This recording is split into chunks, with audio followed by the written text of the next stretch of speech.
반갑습니다. 플러스 경매 김수경입니다. 부산 울산 경남 지역 경매 대행 그리고 경공매 교육하고 있습니다. 자, 오늘은 추천 물건은 아니고요. 권리 분석 공부입니다. 경공매 공부하시는 초보분들께 조금이나마 도움이 되었으면 좋겠습니다. 지금 현재 진행 중인 사건을 가지고 공부를 해보도록 하겠습니다.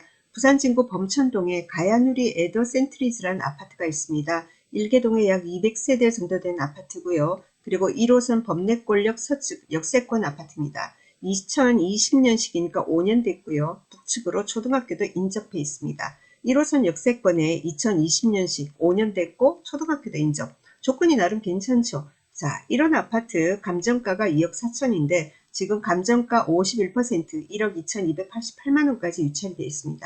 그리고 누군가가 낙찰 받았다가 잔금을 미납한 사건이기도 합니다. 같이 살펴보도록 하겠습니다. 자, 사건 번호는 부산 번호내 2023 타경에 54237 됩니다. 감정가 2억 4천이고요. 그리고 여기 보면은 23년 11월 30일부터 시작을 했습니다.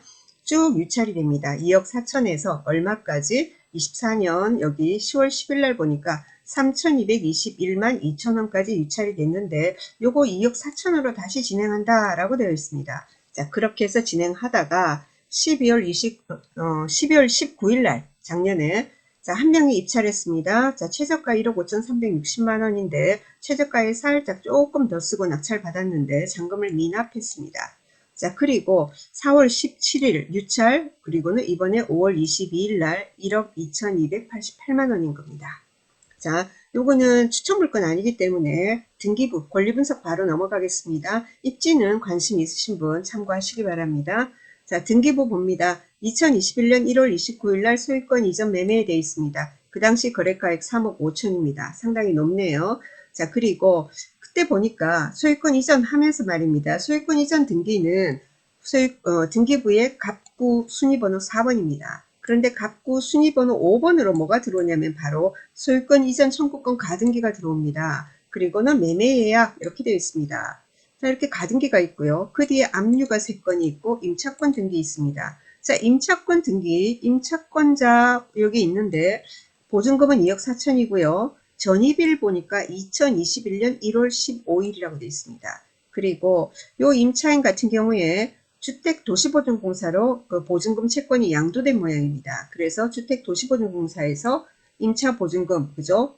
한 거에 대해서 내준 거에 대해서 그러니까 요거 제도를 반환받기 위해서 강제 경매를 신청한 사건입니다.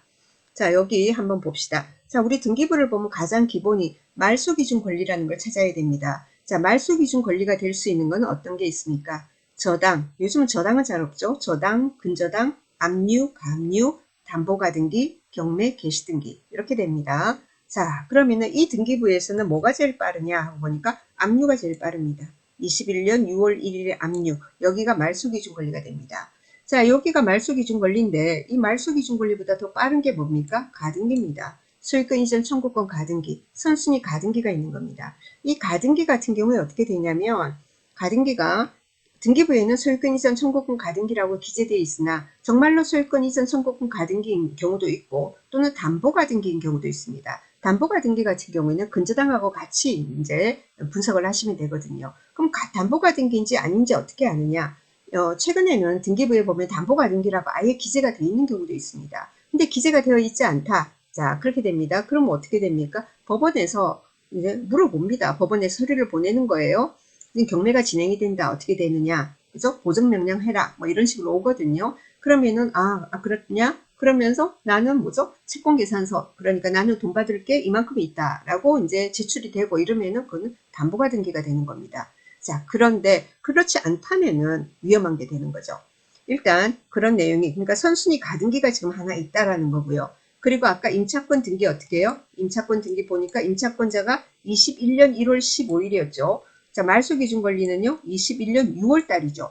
그럼 임차인도 선순위 임차인입니다. 선순위 임차인이 전입했고 확정일자 받았고 임차권 등기한 사람의 배당 요구는 언제로 따지냐면은 23년 2월 15일 날 임차권 등기 들어오지 않습니까? 요 날짜를 뭐냐면 배당 요구 일자로 봅니다. 자, 그렇게 되거든요. 그러면은 선순위 임차인이 있고, 그럼 선순위 임차인 같은 경우에는 보증금 2억 4천인데 2억 4천을 다 배당받지 못했다. 자, 그러면은 2억만 배당받았다. 나머지 4천이 남았다. 그러면 4천은 매수인이 인수하는 거죠. 아시겠죠? 그거는 여러분 잘 아실 것 같고. 그리고는 아까 가등기 부분. 가등기가 있다. 이게 담보가등기가 아니고 진짜 소유권 이전 청구권 가등기다. 이러면은 여러분이 낙찰받고 잔금을 납부를 했습니다. 그래서 소유권도 그래서 이전이 됐습니다. 그런데 이 사람이 빠르잖아요, 나보다. 이 사람이 가등기를 해버린다. 가등기한 사람이 본등기를 해버린다. 그러면 여러분은 소유권을 뺏기게 되는 겁니다. 그런 위험이 있는 사건이에요. 자, 그래서 이거 그러면 어떻게 돌아가고 있는 건지 한번 보도록 하겠습니다. 이게 진짜로 담보가등기인지 소유권 이전 청구권 가등기인지, 자, 그런 내용을 알기 위해서는 우리가 법원 서류에서 매각물권 명세서와 문건 송달 내역을 참고하시면 됩니다.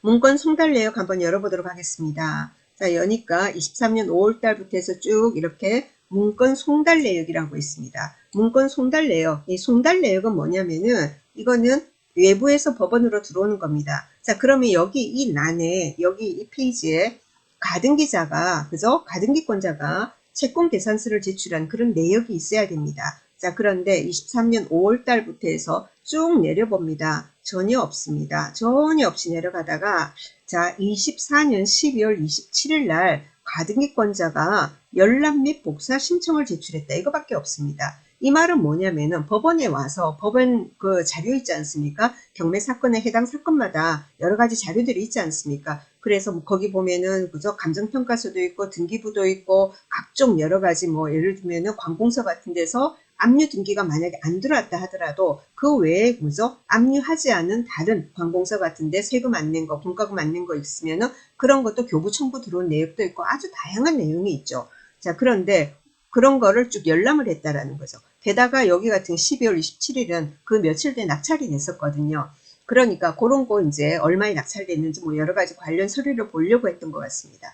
자, 24년 12월 23일 날 최고가 매수 신고인 한 명이 낙찰됐었거든요. 이 사람이 열람 및 복사 신청을 제출했고, 그리고는 12월 27일 날 가등기권자는 열람 및 복사 신청을 제출했지 자기가 뭔가를 제출하진 않았다라는 거예요. 여기에 제출이라는 용어가 있어서 헷갈리실 것 같은데, 여기서 제출이라는 것은 가서 우리가 왜 그런 거 있죠. 우리가 주민센터 가서 주민등록 등본을 발급받기 위해서도 신청서 쓰지 않습니까? 그래서 제출이에요. 그냥 가서 열람 및 복사 신청을 할 때도 뭐냐면 그 민사시청과에 가서 이거를 서류를 써야 되잖아요. 신청한다라고. 그 신청서를 제출했다 이 말입니다.